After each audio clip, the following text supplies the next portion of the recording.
नमस्कार। मैं जनवक्ता श्रीओम गौतम।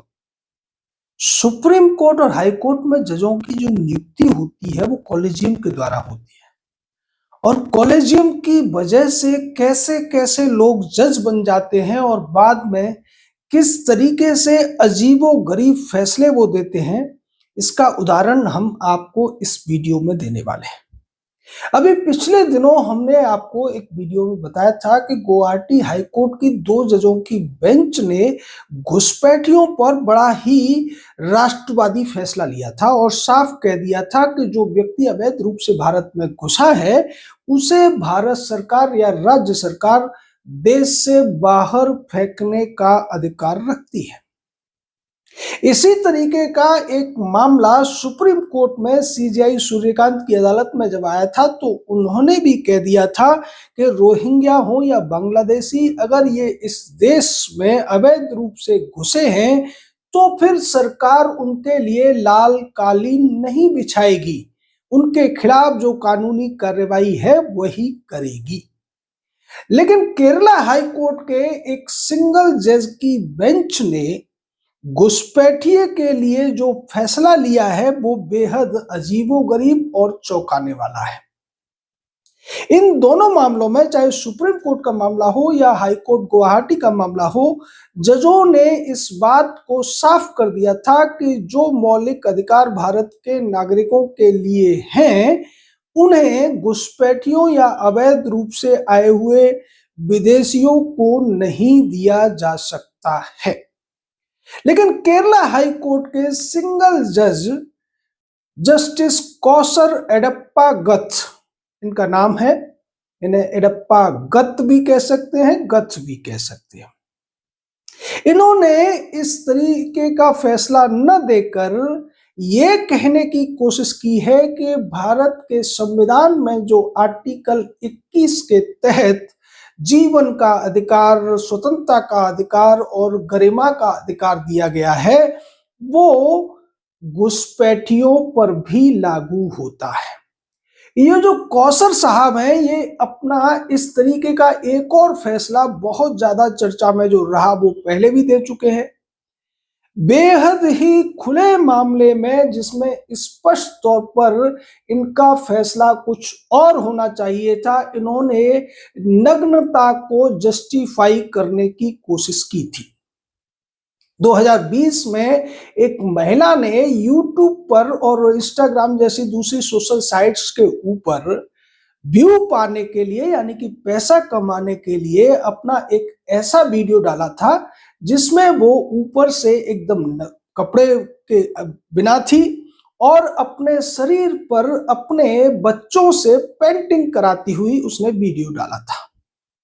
इसको लेकर जज साहब ने ये कहा था कि जब पुरुष ऊपर का शरीर नंगा रख सकता है, उसको अश्लीलता नहीं माना जाता, उसको अपराध नहीं माना जाता, तो फिर महिला के बारे में ऐसा क्यों सोचा जाए?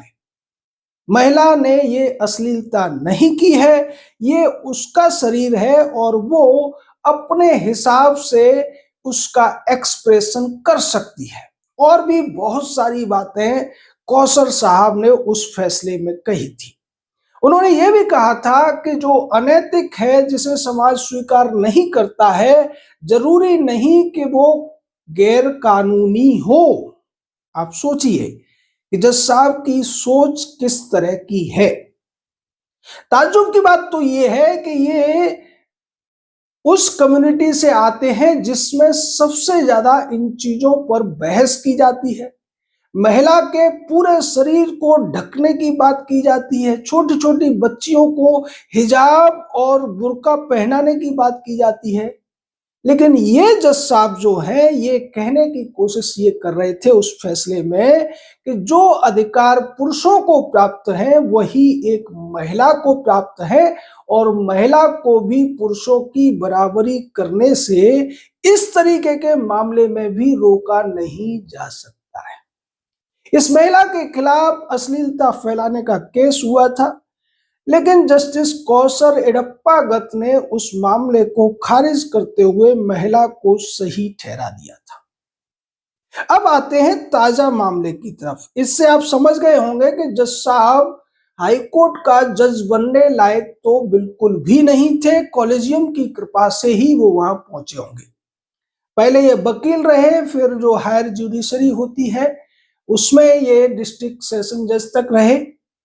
उसके बाद कॉलेजियम के द्वारा इन्हें प्रमोट करके एडिशनल जज बनाया गया हाई कोर्ट का, और अब ये हाई कोर्ट के परमानेंट जज हो गए हैं।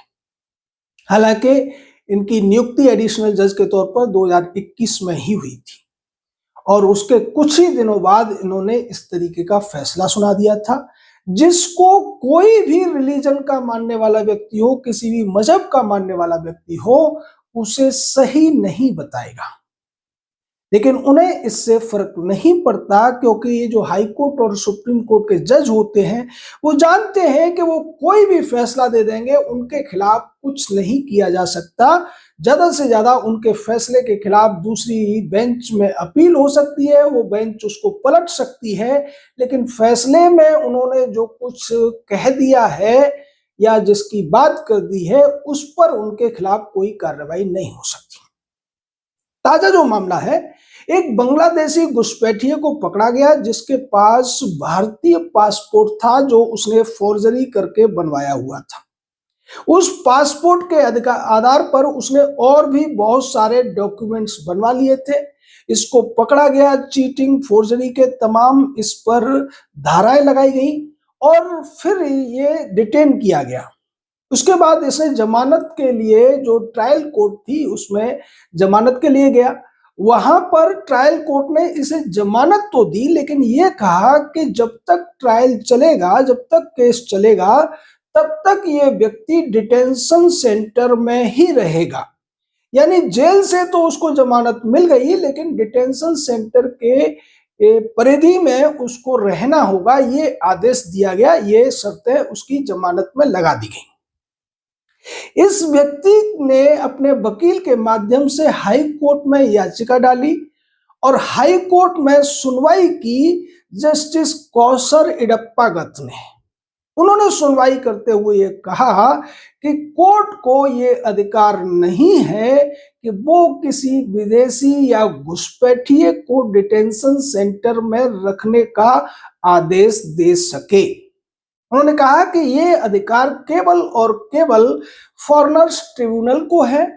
कोर्ट ऐसी शर्तें नहीं लगा सकता जो उसके अधिकार क्षेत्र में ही नहीं है।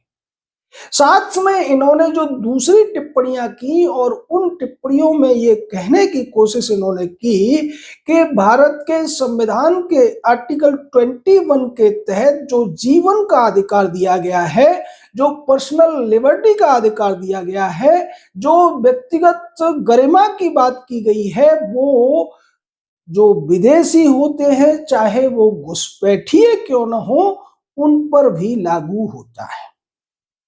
अब कॉमन सेंस की बात है, जिस चीज को दूसरे हाई कोर्ट की 2 जजों की बेंच पहले ही क्लियर कर चुकी है, जिस बात को भारत के सीजेआई ने खोलकर कह दिया, और उसकी वजह से उनके खिलाफ कम्युनिस्ट कांग्रेस लॉबी पूरी तरीके से सड़क पे आती हुई दिखी, उसने लेटर भी लिखा, उसी चीज को नकारने की कोशिश हाई कोर्ट का एक जज कर रहा है।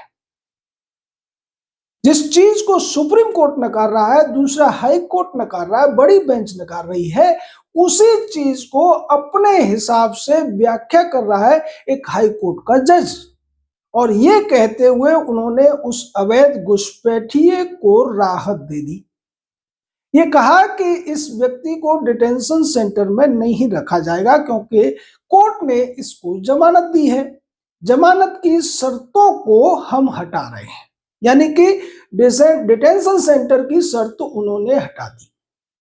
अब सवाल यह है कि इस तरीके से आपराधिक कृत्य करने वाला कोई विदेशी घुसपैठिया अपराधी है, तो फिर उसको आप जेल से निकालकर अगर जमानत दे देंगे तो वो पूरे देश में कहीं भी घूम सकता है, कुछ भी कर सकता है, और जो अधिकार भारत के नागरिकों को मिले हुए हैं उनका उपयोग करने की, उनका लाभ उठाने की आपने उसको छूट दे दी।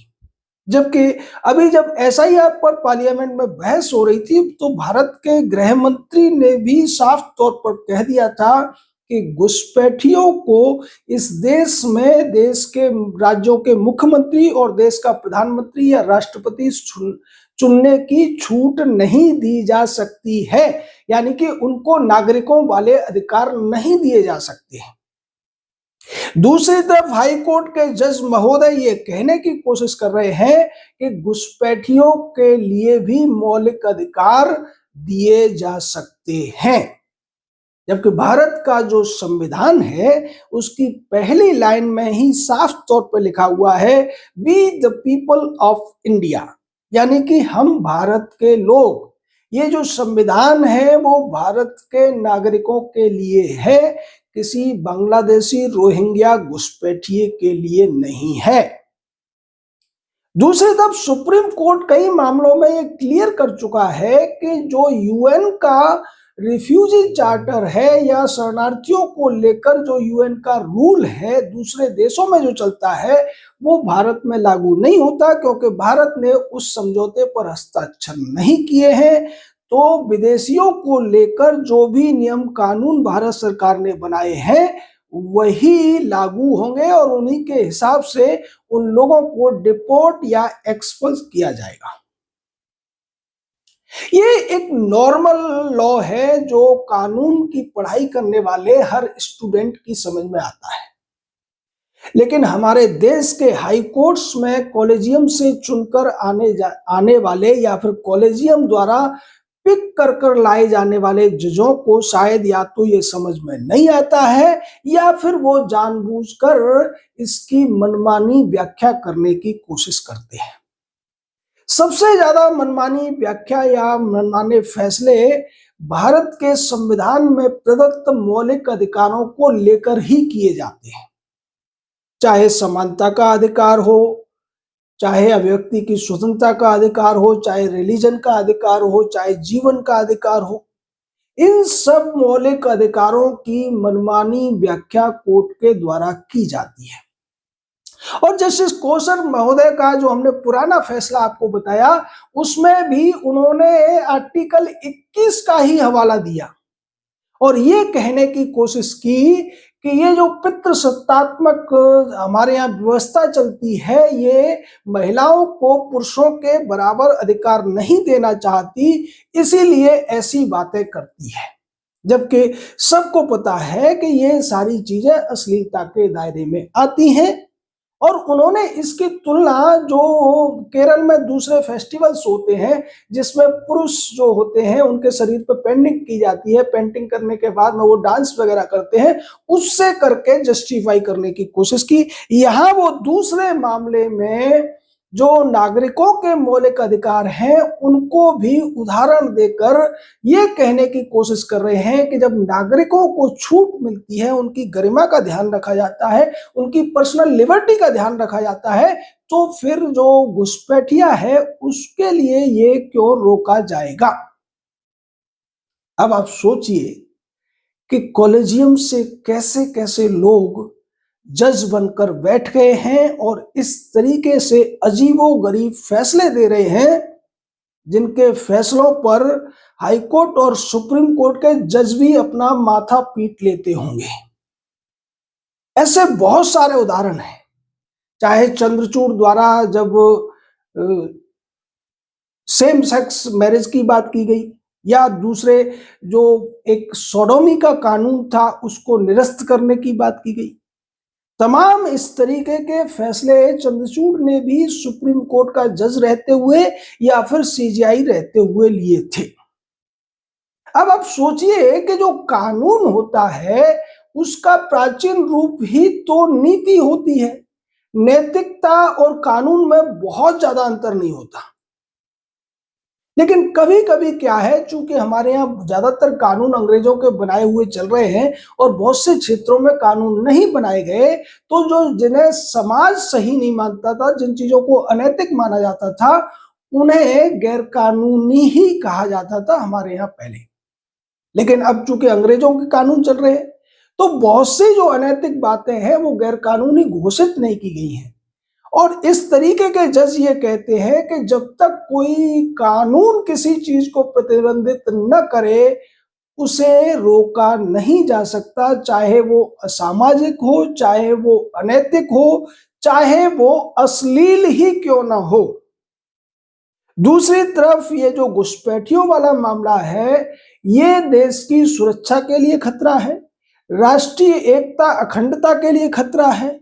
लेकिन जज महोदय ये कहने की कोशिश कर रहे हैं कि उन अपराधियों के भी तो अधिकार हैं, जबकि सुप्रीम कोर्ट कई फैसलों में ये कह चुका है कि जब भी कोई केस का फैसला जज करें तो ये जरूर देखें कि अपराधियों के अधिकार हैं, उसके बजाय समाज का क्या अधिकार है, पीड़ितों के क्या अधिकार हैं।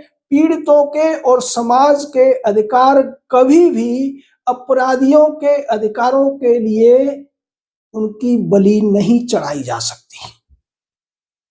यानी कि अगर कोई पीड़ित कहता है कि मुझे इस बात से आपत्ति है और अपराधी ये कहता है मुझे ये छूट मिलनी चाहिए, तो पीड़ित की सुनी जानी चाहिए, पीड़ित के हितों का ख्याल रखा जाना चाहिए, देश का समाज का ख्याल रखा जाना चाहिए, न कि अपराधियों की सुविधाओं या उनके अधिकारों का। सुप्रीम कोर्ट कह चुका है कि जैसे ही कोई व्यक्ति अपराध सिद्ध होता है, उसके ज्यादातर अधिकार तो वहीं खत्म हो जाते हैं। अगर कोर्ट मान चुका है कि यह सजा के लिए हकदार है, तो फिर उसे सुविधाएं नहीं दी जा सकती। लेकिन ज्यादातर हाई कोर्ट्स में ये देखने को मिलता है, लोअर जुडिशरी में भी देखने को मिलता है, पर लोअर जुडिशरी के फैसलों को तो हाई कोर्ट में जाकर चैलेंज कर दिया जाता है।